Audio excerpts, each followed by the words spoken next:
Muy bien, vamos a pasar a la enseñanza de esta mañana. Gracias a Dios que nos permite estar en este lugar para poder estudiar. El día de hoy vamos a hablar del tema la samaritana. Es el encuentro que tuvo Jesús con una mujer samaritana, pero que en ese encuentro registrado en el libro de San Juan, como ya lo hemos analizado y lo hemos estudiado, quién es Jesús a través del Evangelio de Juan, en ese Evangelio encontramos la historia de la samaritana, este encuentro de Jesús con esta mujer. Y al estudiar o al leer esta historia, podemos extraer muchas verdades que son de gran bendición para nuestras vidas y para toda la humanidad. Y el día de hoy vamos a analizar, vamos a estudiar, vamos a extraer esas verdades para que puedan ser de bendición a nuestras vidas. Dice el Evangelio de Juan, capítulo 4, versículo 3 al 26. Lo voy a leer y después de que lo leamos lo vamos a estudiar. Dice así: salió de Judea y se fue otra vez a Galilea, y le era necesario pasar por Samaria. Vino pues a una ciudad de Samaria llamada Sicar, junto a la heredad que Jacob dio a su hijo José. Y estaba allí el pozo de Jacob. Entonces Jesús, cansado del camino, se sentó así junto al pozo. Era como la hora sexta. Vino una mujer de Samaria a sacar agua, y Jesús le dijo: dame de beber, pues sus discípulos habían ido a la ciudad a comprar de comer. La mujer samaritana le dijo: ¿cómo tú, siendo judío, me pides a mí de beber, que soy mujer samaritana? Porque judíos y samaritanos no se tratan entre sí. Respondió Jesús y le dijo: si conocieres el don de Dios y quién es el que te dice dame de beber, tú le pedirías y él te daría agua viva. La mujer le dijo: Señor, no tienes con qué sacarla, y el pozo es hondo. ¿De dónde pues tienes el agua viva? ¿Acaso eres tú mayor que nuestro padre Jacob, que nos dio este pozo, del cual bebieron él, sus hijos y sus ganados? Respondió Jesús y le dijo: cualquiera que bebiere de esta agua volverá a tener sed, mas el que bebiere del agua que yo le daré no tendrá sed jamás, sino que el agua que yo le daré será en él una fuente de agua que salte para vida eterna. La mujer le dijo: Señor, dame esa agua, para que no tenga yo sed, ni venga aquí a sacarla. Jesús le dijo: ve, llama a tu marido y ven acá. Respondió la mujer y dijo: no tengo marido. Jesús le dijo: bien has dicho, no tengo marido, porque 5 maridos has tenido, y el que ahora tienes no es tu marido. Entonces has dicho con verdad. Le dijo la mujer: Señor, me parece que tú eres profeta. Nuestros padres adoraron en este monte, y vosotros decís que en Jerusalén es el lugar donde se debe de adorar. Jesús le dijo: mujer, créeme, que la hora viene cuando ni en este monte ni en Jerusalén adoraréis al Padre. Vosotros adoráis lo que no sabéis, nosotros adoramos lo que sabemos, porque la salvación viene de los judíos. Mas la hora viene, y ahora es, cuando los verdaderos adoradores adorarán al Padre en espíritu y en verdad, porque también el Padre tales adoradores busca que le adoren. Dios es espíritu, y los que le adoran en espíritu y en verdad es necesario que adoren. Le dijo la mujer: sé que ha de venir el Mesías, llamado el Cristo. Cuando Él venga nos declarará todas las cosas. Jesús le dijo: yo soy el que habla contigo.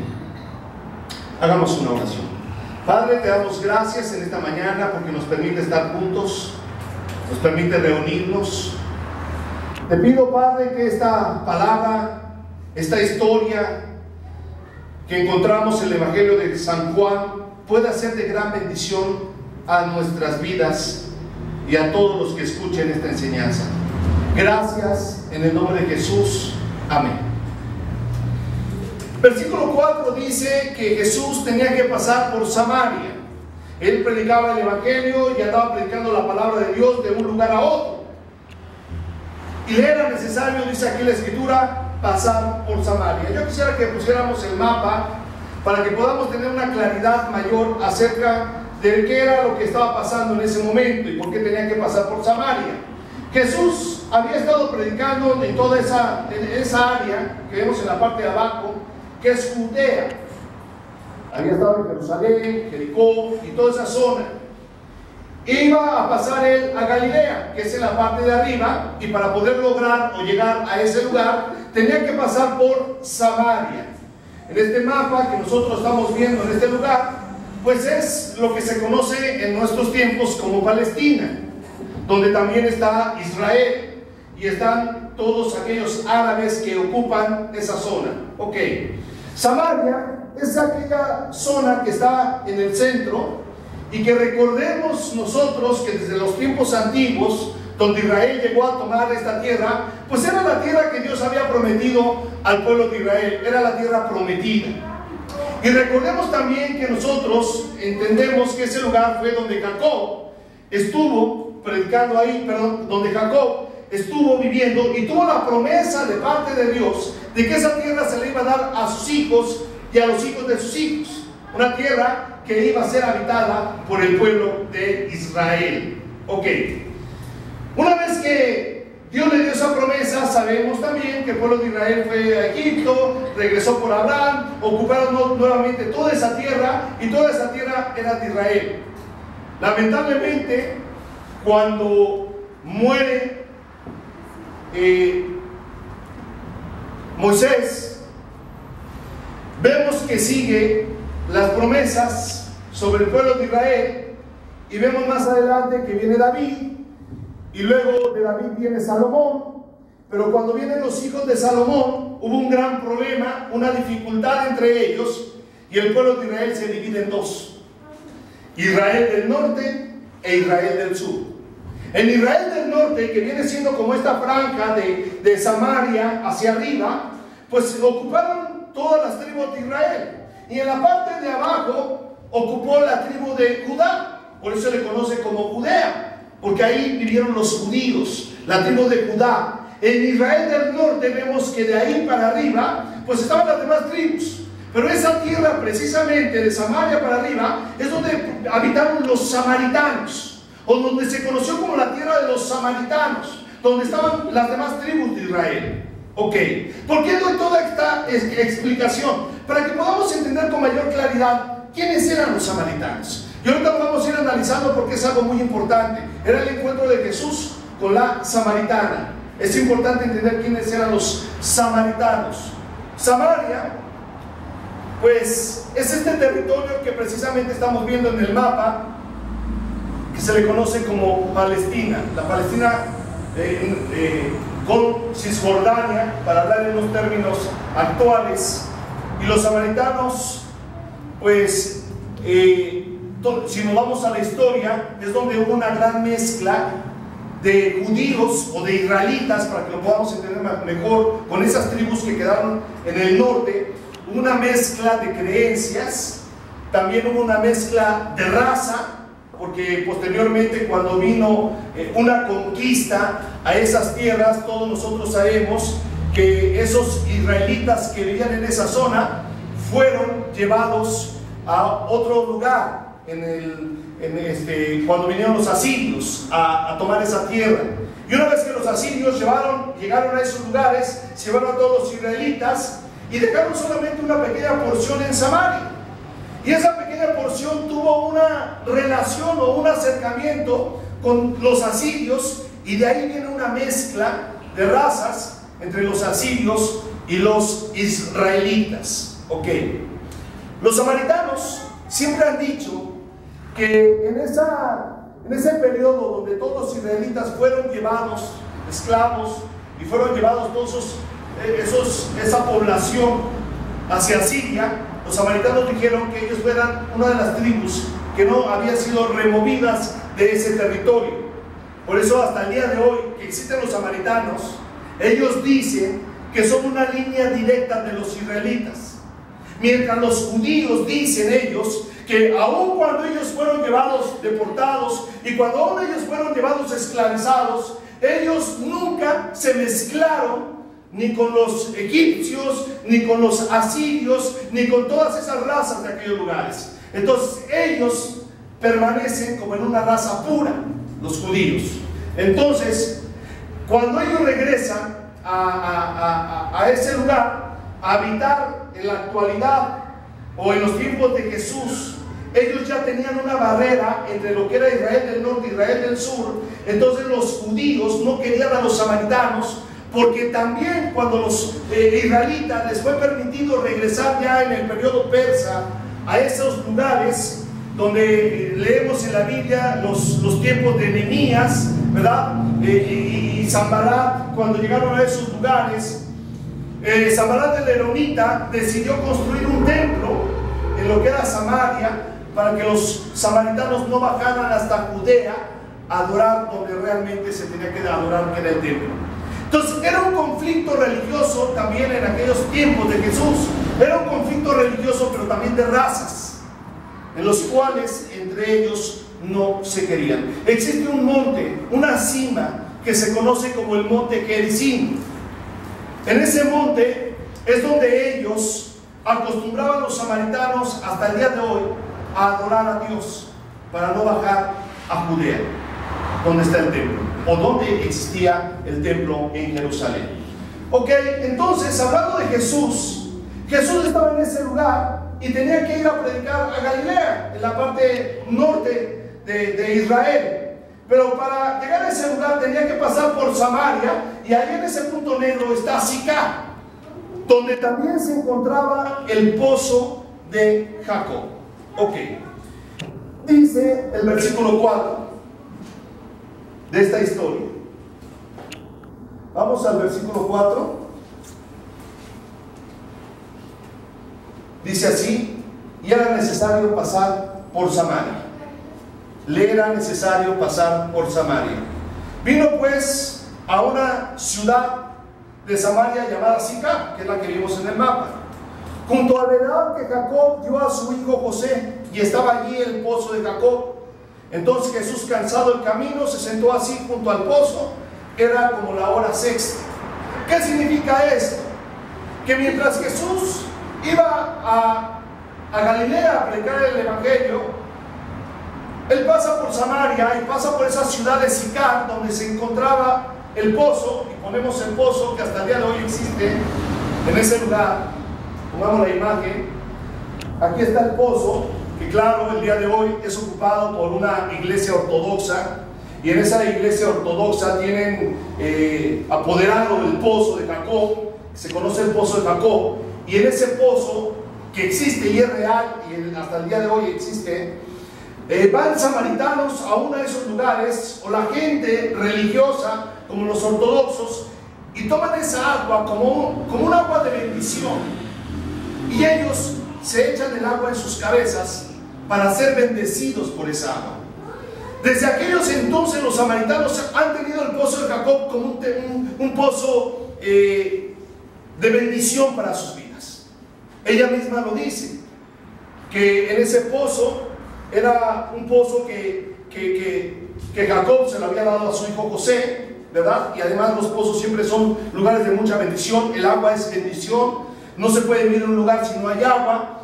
Y aquí está el pozo donde Jesús pasó por ese lugar. Claro, no estaba toda esta construcción, no estaba esta iglesia, no se habían apoderado. Simplemente ese lugar era un lugar árido, un lugar desértico, un lugar de mucho calor. Y Jesús tenía que pasar por ese lugar, y la gente venía a ese pozo no solamente para obtener agua para su ganado y para sus hijos, o para satisfacer la sed, sino también tomaban esa agua como un medio de bendición, como un medio de bendición para sus vidas. Ok, vamos al versículo 7.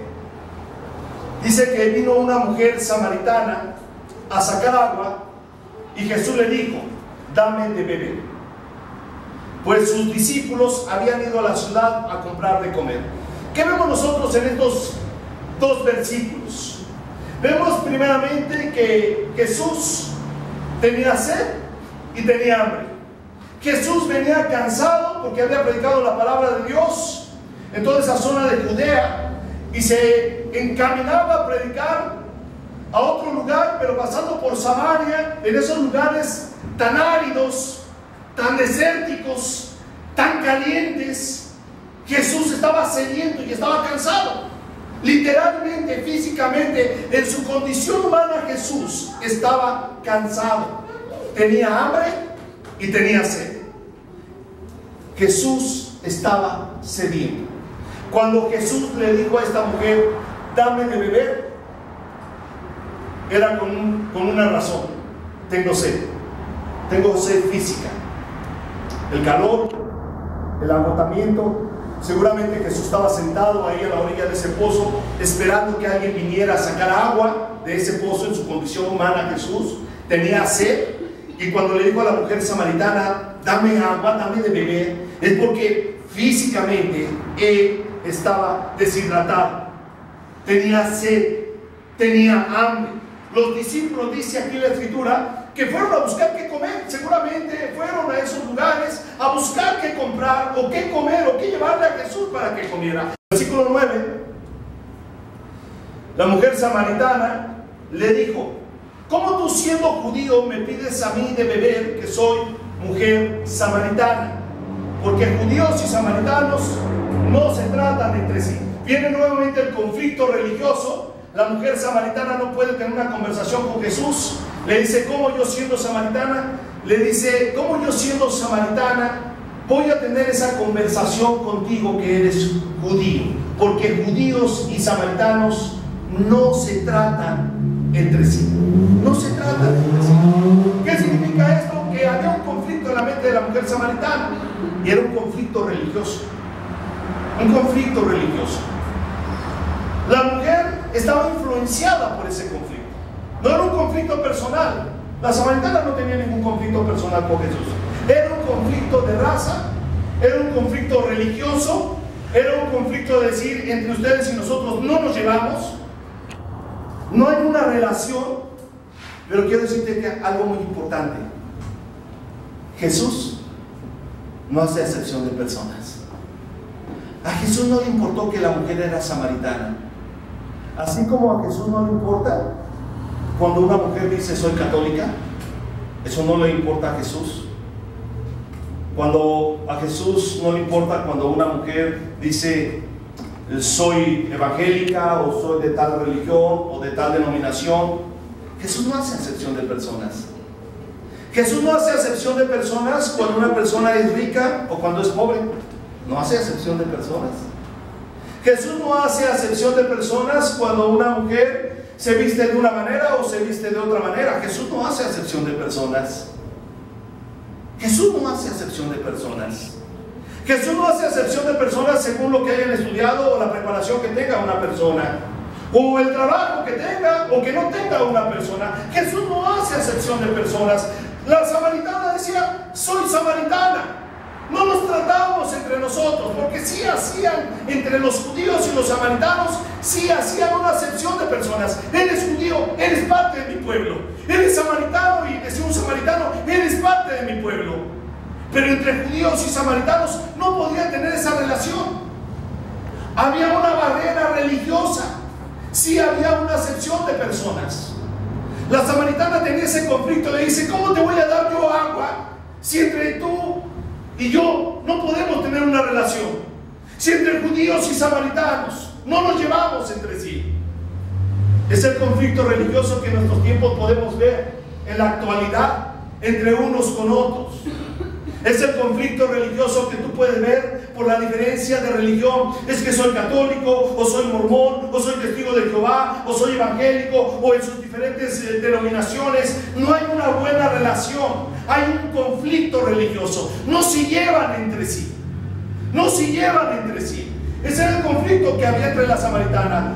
Pero, buena noticia, Jesús no hace acepción de personas. Podríamos ver la imagen de los samaritanos y poder entender aquí que los samaritanos son una gran comunidad que hasta en nuestros tiempos existe y es real.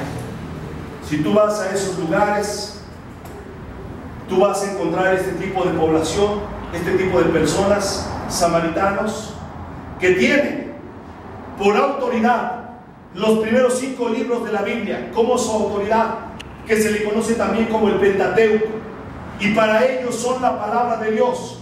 Ciertamente los samaritanos, como grupo religioso, como población, no creen en los profetas, no creen en la ley oral, no creen en las tradiciones de los fariseos, por poner un ejemplo, o en las tradiciones judías. Simplemente ellos toman el Pentateuco y dicen que son una línea directa del pueblo de Israel, para que puedas entender quiénes son los samaritanos. Y la mujer le dice: yo soy de estos, yo soy una samaritana, y no puedo yo tener una relación, porque entre judíos y samaritanos no nos llevamos. Versículo 10. Respondió Jesús y le dijo: si conocieras el don de Dios y quién es el que te dice dame de beber, tú le pedirías y él te daría agua viva. Si conocieres el don de Dios y quién es el que te dice dame de beber, tú le pedirías y él te daría agua viva. ¿Sabes? Algo que se le olvida mucho a los grupos religiosos es que hay un solo Dios y hay un solo Jesús. No hay muchos Jesús, hay un solo Jesucristo, el Dios vivo y verdadero, el Dios que creó la tierra y el que creó los cielos, el Dios que creó la humanidad. Y ese Dios es el que se hizo carne y habitó entre nosotros y se llamó Jesucristo. Y Jesús le dice a la samaritana, aún con todos sus obstáculos y con sus problemas en su mente religiosos, Jesús le dice a la samaritana: si conocieras el don de Dios, si conocieras el don de Dios, que no lo conoces, mujer. Y así le pudiéramos decir a muchos grupos religiosos o a mucha gente que está involucrada en una religión y que le es un conflicto poder entender quién es Jesús. Mujer, si entendieras cuál es el don de Dios. El don de Dios es un regalo. Eso es un don, es un regalo. Es un regalo que Dios le dio a la humanidad. Es un regalo que Dios le da a las personas, a cada uno de nosotros. Es un don, es un regalo que Dios nos ha dado. Si conocieras cuál es el regalo de Dios para tu vida, si conocieras qué es lo que Jesús te está ofreciendo a ti en tu vida personal, no importando tu religión, no importando tu pasado, no importando tu raza, no importando si eres moreno o blanco, no importando si eres anglosajón, no importando si eres chino o japonés, no importando tu raza, no importando tu creencia, si conocieras el don de Dios, si conocieras lo que Jesús te está regalando, si conocieras lo que Jesús te está dando, eso es lo que Jesús le estaba diciendo a la samaritana, si conocieras el don de Dios. ¿Y quién es el que te dice dame de beber? Seguramente si lo pudieras entender, tú le pedirías y él te daría agua viva. Él te daría agua viva. Si tú comprendieras esas cosas, él te daría ese regalo. ¿Sabes qué era lo que pasaba en la samaritana? Desconocía quién era el Mesías. Desconocía quién era el que estaba sentado en el pozo. Desconocía quién era Jesús. Desconocía quién era ese hombre que estaba ahí pidiéndole que le diera agua para beber. Desconocía a la samaritana, porque la samaritana estaba metida en su religión, la samaritana estaba metida en sus conflictos, tenía una mente cerrada en ese momento y no podía entender, tenía un velo en sus ojos y no podía ver ni comprender quién era Jesús. Por eso Jesús le dijo: mujer, si conocieras el don de Dios y quién es el que te dice dame de beber, tú le pedirías y él te daría agua viva.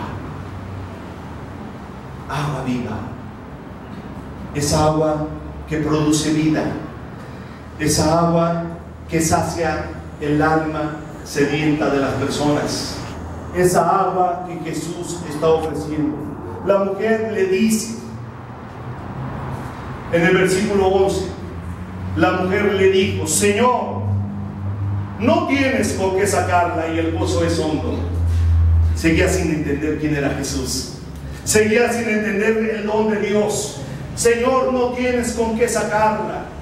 Y el pozo es hondo. ¿De dónde pues tienes el agua viva? ¿Acaso eres tú mayor que nuestro padre Jacob, que nos dio este pozo del cual bebieron él, sus hijos y sus ganados?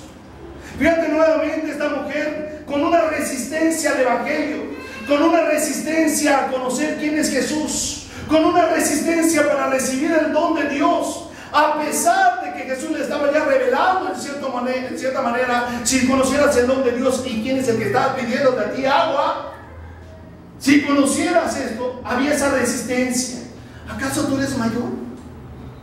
¿Acaso tú eres mayor que nuestro padre Jacob, que nos dio este pozo, del cual bebieron sus hijos, sus ganados, del cual es una bendición para nuestras vidas? ¿Acaso tú eres mayor que nuestra religión? ¿Acaso tú me puedes ofrecer algo más que mi religión? ¿Acaso tú eres mejor? Y ese conflicto religioso, ¿sabes? Jesucristo no viene a cambiar a nadie de religión. Jesucristo viene a ofrecer vida y vida en abundancia. Porque es el primer conflicto que tiene una persona en su mente. ¿Me quieres cambiar de religión? ¿Me quieres cambiar de un lugar a otro? ¿Acaso tu religión me puede ofrecer algo más que mi religión? No, olvídate, no se te está ofreciendo ningún cambio de religión. Se te está ofreciendo el agua viva. Y esta mujer samaritana tenía esa resistencia al Evangelio. ¿Acaso tú eres mayor que nuestro padre Jacob, que nos dio este pozo, del cual vendieron él, sus hijos y sus ganados? ¿Qué resistencia ante el Evangelio? Versículo 13. Respondió Jesús y le dijo: cualquiera que bebiere de esta agua volverá a tener sed, mas el que bebiere del agua que yo le daré no tendrá sed jamás, sino que el agua que yo le daré será en él una fuente de agua que salte para vida eterna. Maravillosas palabras. Este es el don de Dios, es el agua viva que Jesús está ofreciéndole a la samaritana. Mira, mujer, ciertamente la persona que tome de esta agua volverá a tener sed, pero el que beba del agua que yo le daré será en él una fuente de agua que salte para vida eterna, que salte para vida eterna. Sabes que cuando una fuente, un manantial está surgiendo de las entrañas de la tierra y surge hacia la tierra y surge como una fuente de agua, que brota el agua hacia arriba, es un agua de vida. Y cualquier persona que se acerca a ese manantial y toma de esa agua, es un agua que refresca y que da vida a la persona. A eso se refiere Jesús. El agua que yo le daré será en él una fuente de agua que salte para vida eterna. Sabes, aquí hay algo muy importante que debemos de estudiar y analizar en relación a esta historia. Muchas personas toman agua, pero un agua que no sacia. Un agua que no sacia. El agua que ofrece Jesús sacia. El agua que ofrece Jesús es una fuente de agua que salta para vida eterna. La manera de saltar del agua en un manantial es que esa agua al saltar se oxigena, y al tener oxígeno el agua produce vida, y todos los animales que estén en esa agua, como peces o algunos otros animales que beban de esa agua, va a producir siempre vida, porque el agua está viva, está saltando, es una fuente, está oxigenándose. Pero cuando tú ves una agua estancada, cuando tú ves un estanque de agua en la cual no tiene movimiento, que esa agua no se está oxigenando, ¿qué pasa en esa agua? ¿Qué pasa en esa agua que está encharcada? Empieza a tomar un tono verdoso. Empiezan a existir en ese charco estancado, empiezan a existir bacterias. Y esas bacterias que se van reproduciendo, se van viviendo en esos lugares, en esa agua encharcada. Si alguien tiene mucha sed, y se acerca a esa agua sucia, esa agua que apesta, y toma un vaso y bebe de esa agua, ¿se le va a calmar la sed? Vuelvo a preguntar. Está un charco de agua sucia, estancada, y una persona que está a 50 grados bajo el sol y que se está deshidratando completamente, ya ha estado sudando y está deshidratado y está a punto de morirse, y va arrastrando y se acerca a ese charco de agua y toma un vaso y toma de esa agua, se le calma un poco la sed. Seamos realistas. ¿Se calma un poco la sed, sí o no? Sí, sí se calma un poco la sed.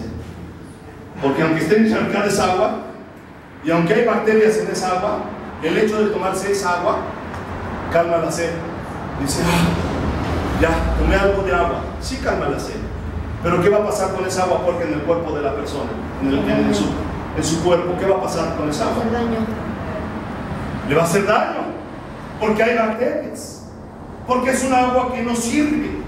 Porque es un agua que está pudriendo, es un agua que no tiene vida, que no está saltando, es un agua estancada. Toda la persona que va y toma, sí va a saciar en cierto momento su necesidad, su sed, pero va a producir muerte en su cuerpo. ¿Sabes? Así es la persona en el mundo. Cuando quiere saciar su vida, porque la gente tiene una muerte espiritual. La gente está muerta espiritualmente, está vacía, porque el ser humano se compone de tres cosas: cuerpo, alma y espíritu. Y cuando Jesús dijo, dejad que los muertos entierren a sus muertos, está hablando de la muerte espiritual. Está hablando que hay personas que pueden estar vivos físicamente, pueden tener su alma, pueden seguir sintiendo, pero hay una muerte espiritual. Y esa muerte espiritual en las personas produce un vacío, que la misma ciencia le ha puesto un nombre: vacío existencial. Vacío existencial. Está viva la persona, camina, pero siente un vacío. Y en ese vacío quiere la persona ser feliz. Y quiere llenar ese vacío que siente en su cuerpo, ¿verdad? En su necesidad, a través de otras cosas que sí suple momentáneamente. Sí suple momentáneamente, pero produce muerte. Por ejemplo, hay jóvenes que quieren satisfacer ese vacío con el alcohol. ¿Y el alcohol qué va a producir? Muerte. Muerte. Hay otros que quieren fumar. A través de eso satisfacer, produce muerte. Otros se drogan, produce muerte. Otros empiezan a vivir una vida desenfrenada en el pecado y en la maldad, y eso va a producir muerte. Una persona que está en una fiesta, tú le vas a decir: mira, estás vacío, estás en la fiesta, me estoy gozando, en la fiesta estoy con mis amigos. Y si tú le dices que es un infeliz, te va a decir: estás mal, yo me siento feliz. Sí, es agua puerca. Está satisfaciendo momentáneamente su necesidad de esa persona. Pero una vez que termina la fiesta, una vez que se acaba la música, una vez que se acaban los amigos, se van, son las personas que experimentan una soledad terrible en sus vidas. Se sienten insatisfechos, se sienten solos, se sienten muertos, porque es agua puerca. Porque la persona dice: con esto voy a satisfacer mi necesidad, pero lo único que está produciendo esa agua es mortandad, es muerte, sequedad. Esa es la muerte física, esa es el agua sucia. Pero también hay otra agua sucia, no solamente la de los placeres, sino también la de la religión, la del ritual. Hay muchas personas que son parte de un ritual, hay personas que son parte de una religión, como la mujer samaritana. La mujer samaritana era parte de un ritual, era parte de una población de samaritanos, los cuales tenían ahí los 5 libros, tenían su Pentateuco, tenía la ley, tenía la religión, tenía el pozo de Jacob, que ella misma estaba diciendo que ese pozo era una bendición para su vida. Pero quiero decirte que estaba tomando agua puerca, porque su vida seguía estando vacía. Su vida estaba siempre necesitada. Por eso iba continuamente al pozo. Iba continuamente al pozo, porque había una desesperación en su vida. Había una mortandad, había una sequedad.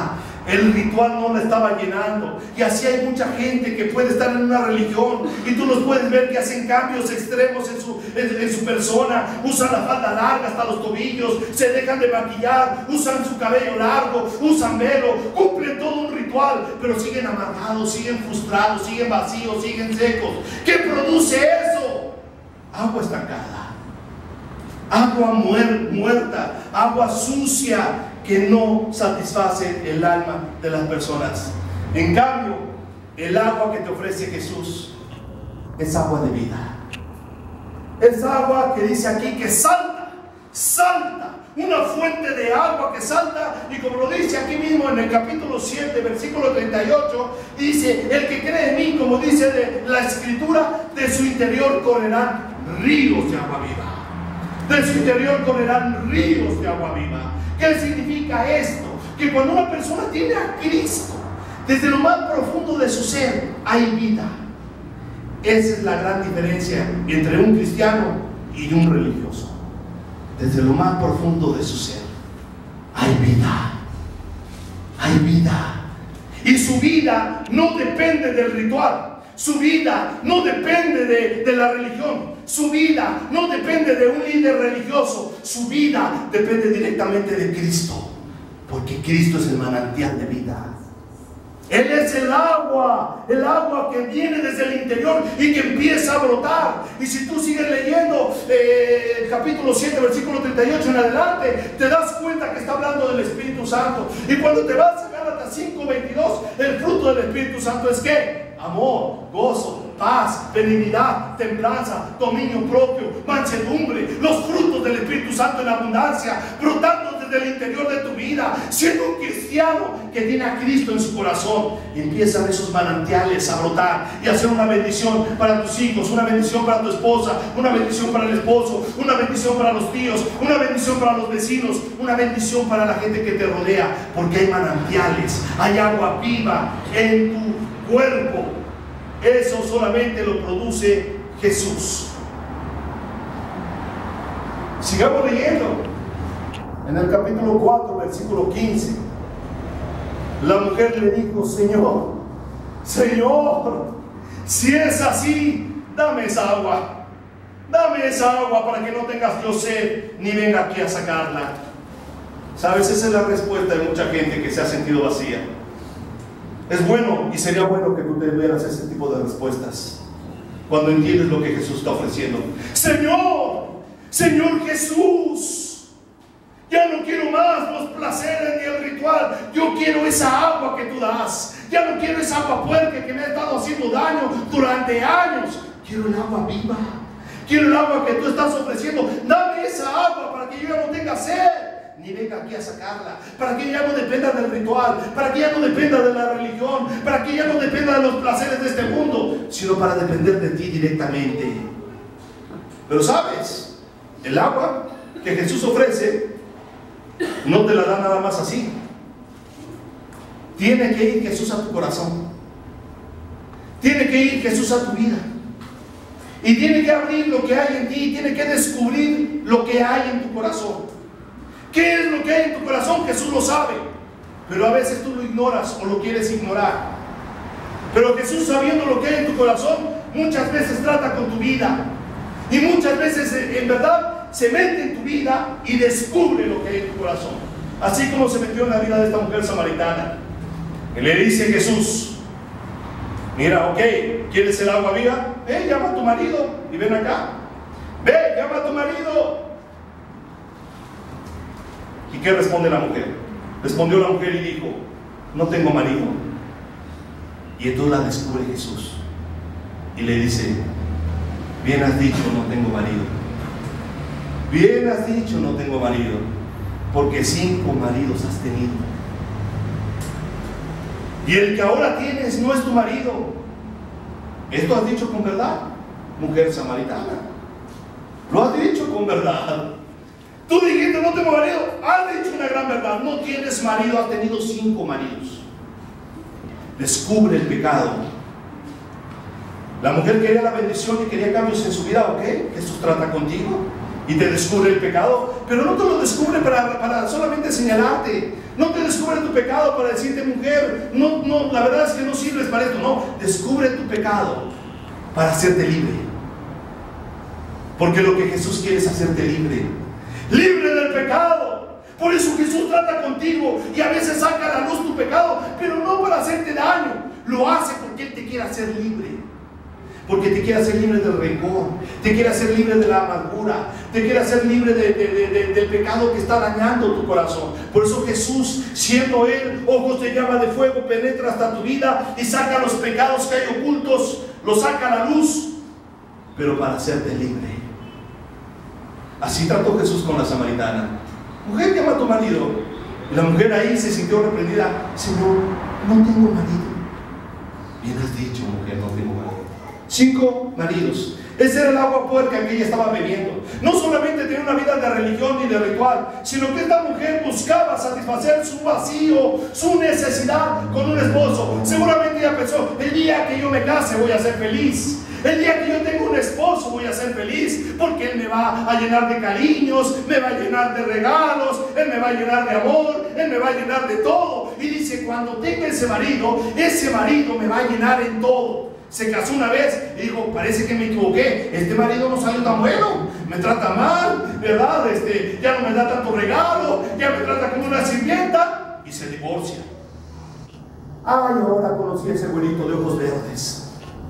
Y dice: ahora este sí trae la felicidad, ahora este sí me va a hacer feliz, porque este está más finito, está más bonito, se ve más cariñoso. Y resulta que también la trata mal. Y dice la mujer segunda vez, y se divorcia de ese marido. Y viene otro tercer marido y dice: este se ve más simpático, este se ve más atractivo, y este se ve como que más cariñoso. Y resulta que se casa con el tercer marido y dice: este también me falló. Y va por el cuarto, y así mismo va por el quinto. Y cuando termina con el quinto, dice: de plano, estos hombres me están fallando, ahora voy a probar sin casarme. Ve cómo el pecado va degenerando a la persona. Un marido, dos maridos, tres maridos, cuatro maridos, cinco maridos. Ya mejor dice: mejor me junto, ya para qué me caso. Mejor me junto, mejor vivo junto con esta persona, y a ver si me funciona el asunto. El pecado va degradando. Por eso es agua puerca, porque te va enfermando y después no te sanas, sino que si sigues bebiendo de esa agua sucia, te va empeorando tu salud hasta destruirte y hasta matarte. Jesús le descubre el pecado y le dice: mujer, bien has dicho, 5 maridos y no estás satisfecha. Y ahora tienes un hombre con el cual no estás casado. Sigues infeliz en tu vida. La mujer, al verse descubierta, dice el versículo 19 que le dijo: Señor, me parece que tú eres profeta. O sea, ¿qué te puedo ocultar, Señor? Está descubierto mi pecado, está descubierta mi maldad, me has desnudado en mi pecado. Señor, me parece que tú eres profeta. Todavía no le brillaba a Cristo como el Mesías. Me parece que tú eres profeta. Nuestros padres adoraron en este monte, y vosotros decid que en Jerusalén es el lugar donde se debe de adorar.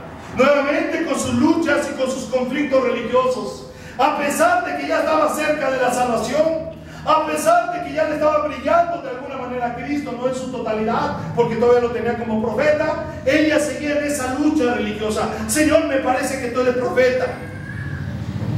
Nosotros adoramos en este monte, ahí en el monte que yo te digo, y ustedes dicen que tiene que ser allá abajo en Jerusalén. Luchando con sus conflictos. Y no le revelaba bien quién era Cristo. Sabes, así pasa muchas veces. Como que ya Jesús te está confrontando en tu pecado, como que ya estás entendiendo tu maldad, como que quieres una vida consagrada y entregarte a Jesús, pero sigues en esa lucha. No, espérame, como que voy muy rápido, como que quizás no debo de hacer esta decisión tan rápida. No, espérame, la decisión que Jesús tiene que tomar a la samaritana tenía que ser una decisión inmediata, tomada. Me entrego a Cristo, quiero vivir para mi Señor. No, ella seguía en esa lucha. Espérame, pero ¿qué va a ser de mi vida? Porque yo estoy en Samaria y tú dices que debo de adorar allá y nosotros decimos que acá. Y entonces, ¿cómo me voy a organizar? ¿Cómo le voy a hacer? ¿Cómo voy a venir hasta aquí? ¿Qué debo de hacer, Señor? Hay una lucha, un conflicto religioso. Entonces Jesús, nuevamente, con mucha paciencia y con mucho amor, queriendo darle la libertad, le dice en el versículo 21: Mujer, créeme que la hora viene cuando ni en este monte ni en Jerusalén adoraréis al Padre. Vosotros adoráis lo que no sabéis, nosotros adoramos lo que sabemos, porque la salvación viene de los judíos. Mas la hora viene, y ahora es, cuando los verdaderos adoradores adorarán al Padre en espíritu y en verdad. Porque también el Padre tales adoradores busca que le adoren. Dios es espíritu, y los que le adoran en espíritu y en verdad es necesario que adoren. Fíjate lo que le dice Jesús a la mujer samaritana: mujer, estás equivocada en tus conflictos religiosos. No tiene que ver con el templo, no tiene que ver con la construcción, no tiene que ver con el lugar, no tiene que ver con un monte o con un lugar abajo, no tiene que ver con nada de eso. Dios está buscando adoradores en espíritu y en verdad. Sabes, conocer a Jesús no tiene que ver con un templo terrenal. No te equivoques. No tiene que ver con esas grandes construcciones y con grandes campanas y con grandes símbolos religiosos. Buscar a Dios no tiene que ver con una catedral. Buscar a Dios no tiene que ver con un edificio. Y conocer a Jesús no tiene que ver con eso. Jesús es omnipresente y Él está en todos lados. Adorar tampoco tiene que ver solamente con cantos. No nos equivoquemos, eso no es adorar. Adorar es apreciar los atributos de Dios. ¿Quién es Dios? Y cuando tú adoras a Jesús, te conviertes en un adorador. Pero cuando tú entiendes cuáles son los atributos de Dios, ¿cuáles son los atributos de Dios? Dios es bueno. Ese es un atributo de Dios. Dios es misericordioso. Un atributo de Dios. Dios es el Todopoderoso. Un atributo de Dios. Dios es el Creador. Atributo de Dios. Y cuando tú adoras, eres una persona que contempla esos atributos. Contempla al Creador. Contempla al Todopoderoso. Contempla al Mesías. Contempla a Jesús amor. Contempla a Jesús misericordioso. Conocer a Jesús es eso. Y Dios busca adoradores en espíritu y en verdad. Sabes, tú puedes estar en tu casa, tú puedes estar en tu cuarto, doblar rodillas y decir: Jesús, te amo porque tú me amaste primero. Ya estás contemplando los atributos de Dios. Y ahí está Dios contigo. Y puedes empezarle a decir: Jesús, eres tan bueno, eres tan misericordioso. Jesús busca adoradores, pero gente que en verdad contemple los atributos de Dios, pero de todo corazón, no religiosamente, no de manera externa, no a través de rituales. Jesús busca adoradores en espíritu y en verdad. En espíritu y en verdad. Ese tipo de adoradores está buscando Dios. Pero eso sucede cuando tu pecado primeramente es descubierto, y en segundo, cuando una vez descubierto, entregas tu vida a Jesús y dices: en verdad Jesús es amor. Quizás cuando nosotros cantamos y escuchas que le decimos a Jesús: te amo por tanta misericordia y por tanto amor, quizás no lo alcanzas a comprender, pero una vez que lo comprendes, te conviertes en un adorador en espíritu y en verdad. Versículo 25, le dijo la mujer: sé que ha de venir el Mesías. Ya le empieza a brillar. Ya empieza a brillar. Por algo lo está comentando. Sé que ha de venir el Mesías llamado el Cristo. Cuando Él venga nos declarará todas las cosas. Cuando Él venga nos declarará todas las cosas. Y a Jesús se le revela completamente. Yo soy la luz del mundo. Yo soy la puerta para entrar al cielo. Yo soy el camino. Yo soy la verdad. Yo soy la vida. Yo soy el buen pastor. Yo soy el que soy. Aquel que se le reveló a Abraham, aquel que se le reveló a Isaac, aquel que se le reveló a Jacob, aquel que se le reveló a todos esos grandes hombres de Dios que caminaron con Él. Yo soy, dijo Jesús. Ese es el nombre de Dios. Yo soy. Eso es Yahvé. Eso es Jehová. Yo soy. Jesús le dice: yo soy el que habla contigo. Se le revela claramente.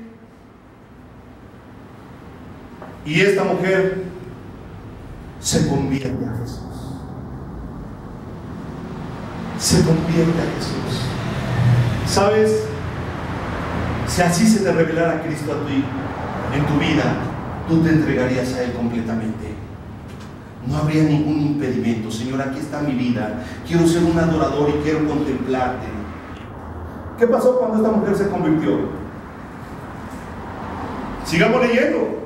Vamos al versículo 39. ¿Qué pasó cuando ella se convirtió? Fue y le predicó a los samaritanos esta mujer. Fue y testificó a los samaritanos. Fue y les habló todo lo que había sucedido en su vida. Fue y le dijo: Jesús ha hecho un milagro, me ha cambiado, me ha satisfecho, ha llenado mi vida, descubrió mi pecado, descubrió mi maldad, pero ahora soy libre. Eso fue lo que hizo la mujer samaritana. Y mira lo que sucede. Muchos de los samaritanos de aquella ciudad creyeron en él por la palabra de la mujer. Les había predicado. Creyeron en Jesús por la palabra de esa mujer, que daba testimonio diciendo: me dijo todo lo que he hecho, me dijo todo lo que he hecho. ¿Qué le puedo ocultar a Jesús si Él es mi Salvador? Y hablaba con los samaritanos: miren, he encontrado a este hombre que me dijo esto y me ha salvado, ahora me siento llena, ahora me siento satisfecha, ahora soy feliz. Olvídate del marido con el que vivía, con el hombre que vivía, ya ni se acordó de él. Una vida plena, una vida llena, una vida satisfecha. Dice el versículo 40: entonces vinieron los samaritanos a él y le rogaron que se quedase con ellos. ¿Qué habrán visto en esa mujer? Le rogaron que se quedase con ellos y se quedó allí 2 días. ¿Qué habrán visto los samaritanos en esa mujer? Aquella mujer que siempre la veían amargada, que siempre la veían triste, que siempre la veían frustrada, que siempre la veían vacía en sus pecados de fornicación. ¿Qué vieron en esa mujer? Vieron un cambio, vieron una transformación, vieron una libertad, vieron paz, vieron felicidad en esa mujer. Y al ver el testimonio de esa mujer, dice: entonces vinieron los samaritanos a él y le rogaron que se quedase con ellos, y se quedó allí 2 días. ¿Y qué pasó? Creyeron muchos más por la palabra de él, porque ya directamente Cristo se les reveló. Cristo también les habló a los samaritanos, y dice ahí: y creyeron mucho más por la palabra de él, y decían a la mujer: ya no creemos solamente por tu dicho, porque nosotros mismos hemos creído, hemos oído y sabemos que verdaderamente este es el Salvador del mundo, el Cristo. Qué hermoso. ¿Y qué fruto estaba dando esta mujer? Ya no creemos solamente por lo que tú nos has dicho, sino que ahora directamente lo hemos escuchado de Jesús, y ahora hemos oído y sabemos que verdaderamente este es el Salvador del mundo, este es el Cristo. Ojalá y mis palabras y lo que yo te estoy diciendo en este momento sean opacados por la revelación de Cristo a tu vida. Esa es mi oración, que lo que yo te pueda explicar de esto y de esta historia sea opacado por la revelación de Cristo a tu vida, y que cuando Cristo sea revelado a tu vida, tú tomes una decisión. Yo te puedo hablar maravillas de Cristo y de lo que Él hace y ha hecho en mi vida, pero yo quiero decirte que cuando tú tienes una revelación personal de Cristo, tú vas directamente con Él, con el Salvador, con el Cristo. La mujer testificó, y quiero decirte que esta mujer dio de gracia lo que había recibido de gracia, pero no solamente creyeron por el testimonio de esta mujer, sino también se le reveló Cristo. Jesús quiere que tú lo conozcas, quiere tener un encuentro contigo, quiere darte de esa agua viva. ¿Quieres tomarla? Jesús te está ofreciendo esa agua viva. ¿Quisieras tomarla? Hagamos una oración. Qué hermoso encuentro de Jesús. Qué hermoso encuentro de Jesús con la mujer samaritana. Si pudieras entenderlo, si pudieras vivirlo. Y vamos a dar un momento, un tiempo. Vamos a dar un tiempo para que tú puedas meditar esta palabra. Un poco tiempo. para meditar solamente esto y puedas entender el don de Dios. Ojalá y todo lo que te he dicho en este momento, ojalá y todo lo que te he hablado hoy sea opacado cuando Cristo se te revele personalmente y te diga a ti en lo personal: mujer, aquí está el agua viva. O te diga: hombre, aquí está el agua viva. Si lo pudieras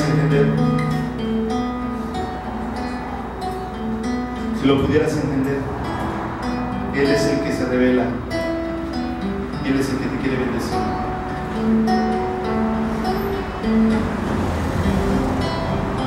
Hombre, esta palabra también es para ti. Dios te quiere mostrar su amor, su revelación. Muchos samaritanos creyeron, ya no solamente por la palabra de esta mujer, sino por lo que escucharon directamente de Jesús. Si pudieras abrir tus ojos y entender quién es Cristo.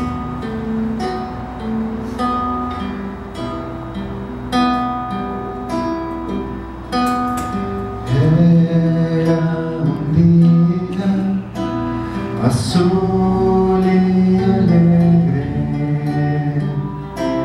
cuando feliz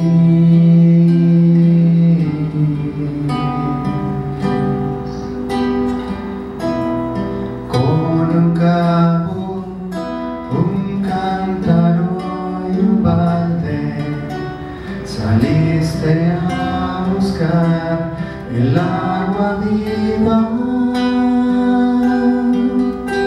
Saliste a saciar tu sed amarga.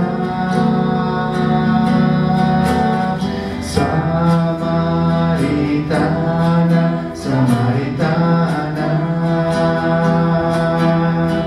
samaritana,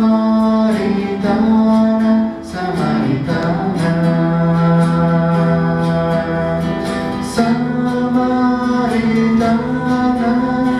samaritana, samaritana, samaritana. El sol iluminaba tu rostro, samaritana. La ciudad cruzaba, la gente te miraba y murmuraba. Allá va la pecadora, la mujer de todos y de nadie. Samaritana, samaritana, samaritana,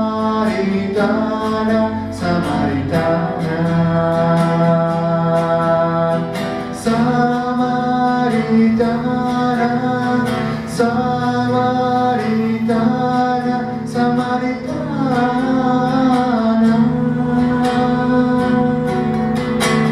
Allá vas, samaritana, con tu paso alegre y tu rostro iluminado, sonriendo alegremente. ¿Quién te espera en el pozo de Jacob? ¿Quién te ofrece el agua viva, pecadora? ¿Quién es aquel que sabe tu vida, mujer amada? Cuéntame, samaritana.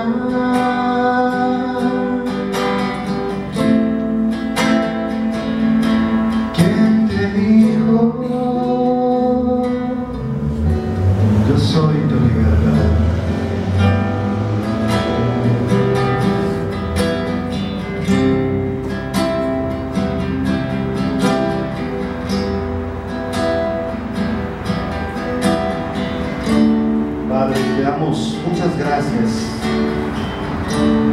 por tu amor, por lo que tú nos ofreces, Jesús.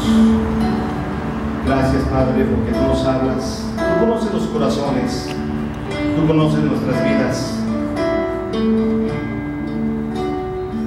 Gracias, Jesús.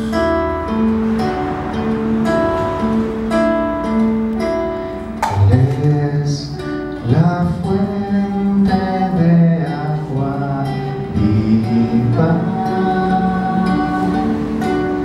Cristo, Cristo. Él es la roca que hirió Moisés. Él es la fuente de agua viva, Cristo, Cristo. Él es la roca que hirió Moisés. Ríos de agua viva por ti correrán cuando vengas a Cristo, cuando vengas a Él, cuando vengas a Cristo, tu vida saciará. Ríos de agua viva por ti correrán cuando vengas a Cristo. Amén. Cuando vengas a Él, cuando vengas a Cristo, tu vida saciará.